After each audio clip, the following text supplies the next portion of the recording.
A heartbreaking scene in East Point where a dispute between two co-workers ended in a deadly stabbing. How police say witnesses helped catch the suspect. Good afternoon and thanks for joining us. I'm Rochelle Graham. That family is devastated after learning their mother was stabbed to death at a McDonald's, allegedly by one of her co-workers. We met the lady and everything. I don't understand why she had to kill her. Police say Harris, the manager during the shift, sent the suspect home following an argument. They claim the suspect returned from her car with a knife and mask and started attacking the victim. They say she only stopped when a customer at the drive-thru fired his gun in the air to stop the attack. And y'all, this is allegedly how she walked in when she went to stab her manager. Her coworker said that they only knew it was her because they could still see her hands. And then here she is again. Seems like she's in the ER talking about stabbing somebody again. Just kind of like run over the line at this point. Like he handed me the knife and told me he told me to kill him. And then I said, "You can kill yourself. Like you're crazy." Like I don't know if I should have said it like that, but that's just like what I said at the moment because it's like. All sends you home. You're upset, and so you tell her you're gonna come back, and then do the unthinkable. I get it. Everybody wants a victim and a villain, except this wasn't Afeni Muhammad's first time doing something like this. Now, I used to work with her at Taco Bell. Homegirl wasn't even rap type when we was there. I get it. We don't know her. But what about this? And then finally, the defendant does have a prior instance of at least one that I'm aware that involved a stabbing, similar obviously to the stabbing that occurred in this case involving a knife. And this. Defendant has a prior criminal record out of Virginia for malicious wounding. It was actually felony malicious wounding that was reduced to unlawful bodily injury concerning a stabbing, and that is what gives rise to the habitual second. We're going to go down the rabbit hole of Afeni Muhammad's life. Afeni Muhammad, 26 years old from Michigan, Detroit, took her manager's life and now being charged for first-degree murder. I want us to also take a little bit of a look at her personal life and how it made a huge impact when it came to the incident, and overall what was actually happening not only in her life but also on social media, as a lot of red flags were clearly dismissed throughout this whole entire situation before the incident happened. She shared how she had been homeless, how she rented a room from a stranger who expected her to trade her body just for a place to sleep. In one of her videos, Afeni explained that she was renting a room from a man named Wayne. She made it clear that she only wanted a place to stay, not a relationship. But according to her, Wayne kept trying to pursue her, despite her saying no.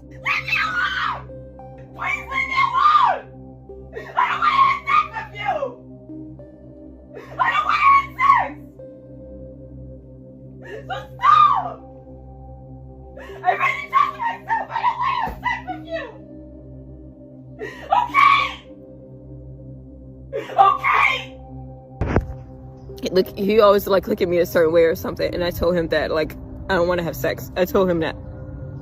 So it's like, sometimes he would give me something to eat or something if I didn't make anyone on Instacart. I get that, but I told him I don't want him thinking that that I owe him that just because he do that for me sometimes.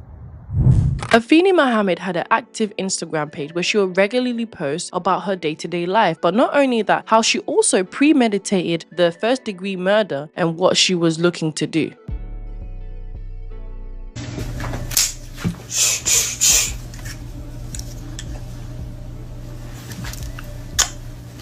Nah, this stays at home though.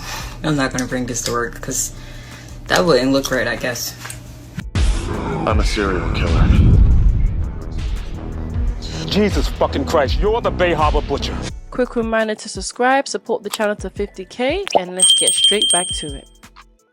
Afeni Muhammad has also been building a fan base since she's been charged for first-degree murder, and how a lot of other females are actually defending what she did and why she did it, and saying that it was actually not ill intention, not evil, although the whole thing could have been prevented if the manager had been doing her job in the first place. So we're gonna take a little listen to what the females had to say about it and their own take.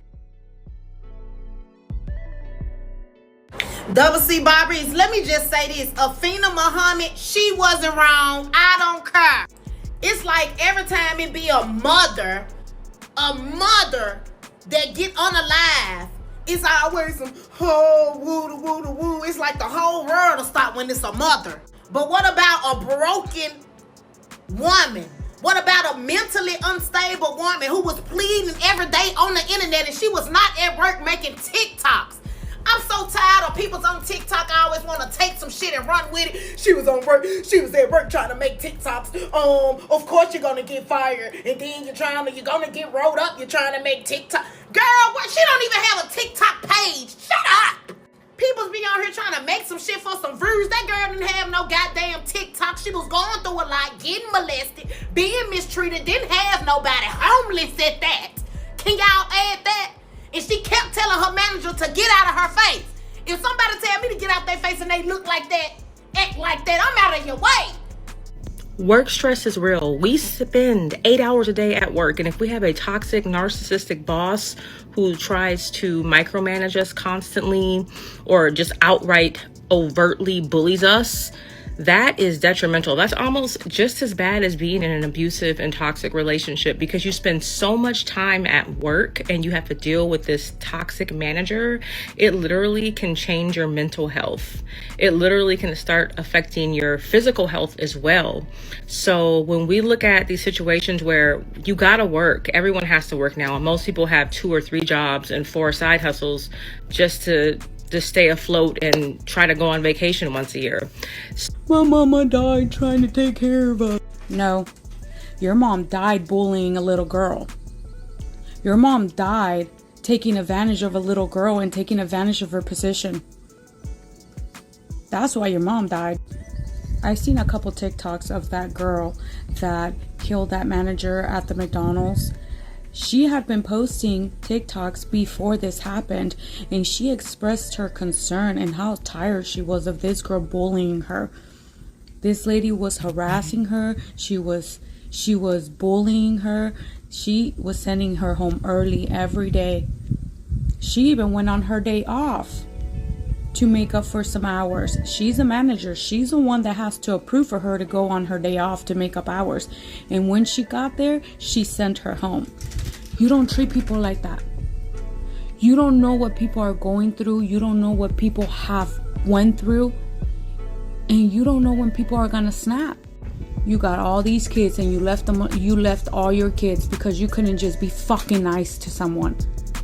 You couldn't just be nice, a good fucking human being. You couldn't do it. Afeni Muhammad regularly posted on Instagram about how she felt towards the manager, where those feelings were going, and why it was happening. I got sent home early today by the same person. I'm telling you, she's a bully. This shit isn't funny. She needs to understand that just because she's a mother and got children doesn't mean that she can come in the store, you know, disrespecting people, talking to them like everybody's beneath her. She has no respect. And it isn't funny at all. Like, seriously, man, I got shit I gotta take care of. And she keeps sending me home early. It's not funny. She's playing games. And then all day, throughout the day, she keeps saying her little racial shit. And then throughout the day, she keeps on, like, putting negative energy in the air, talking about people, gossiping about people. It's not funny, man. That shit gonna have to stop. She's a bully. I'm telling you. She's a bully.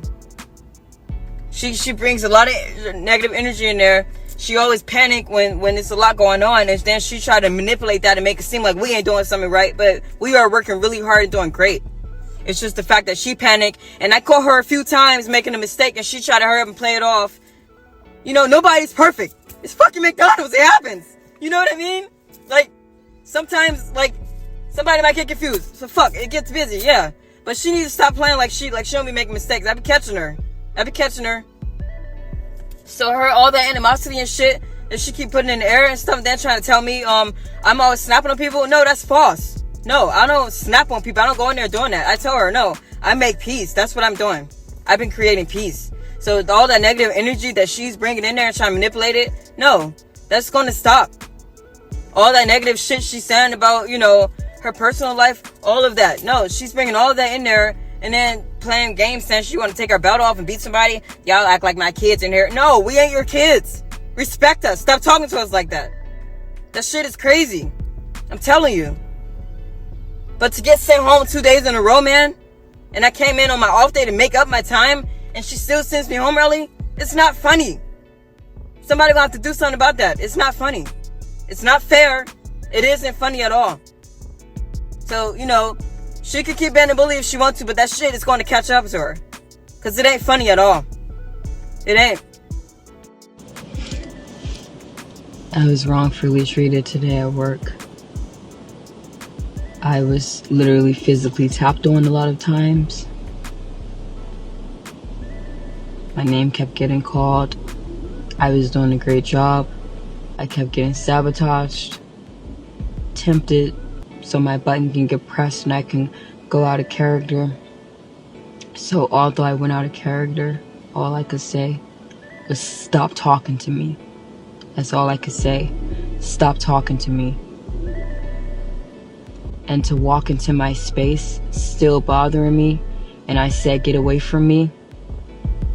Please get out of my space if you don't mind. I can't talk right now, and you still continue to touch me. That made me very unhappy. It was ridiculous. Because I know that I'm a great person, and I know I won't be tolerating that. So since they decided to bully me, let the universe show them what's next. Because it wasn't right. It was ridiculous. And there will be hell to pay for that. Without a doubt. So many things to address here. The first thing is I don't know how any of these females with their demonic mindset are having any type of conversation about why she did it and why the manager, Jennifer Harris, 39 years old, deserved any of this. It is crazy how social media works today and how people can actually have a say about who deserves to have their life taken, especially when it comes to something as simple as being sent home, no matter what the situation is or who the person is. Secondly, we actually don't have any type of proof about how Afeni Muhammad was being bullied. The only thing we do have proof of is that she is mentally unstable, unbalanced, and was going through a lot in life. Thirdly, there's also proof how she's had previous cases similar to this. So when you tie that all in together, how did Jennifer Harris deserve this? The only thing that truly happened that should never happen is McDonald's hiring a criminal in their workplace and putting all their employees at risk. I want to send my condolences to the family, and the only thing that deserves to happen is justice being served.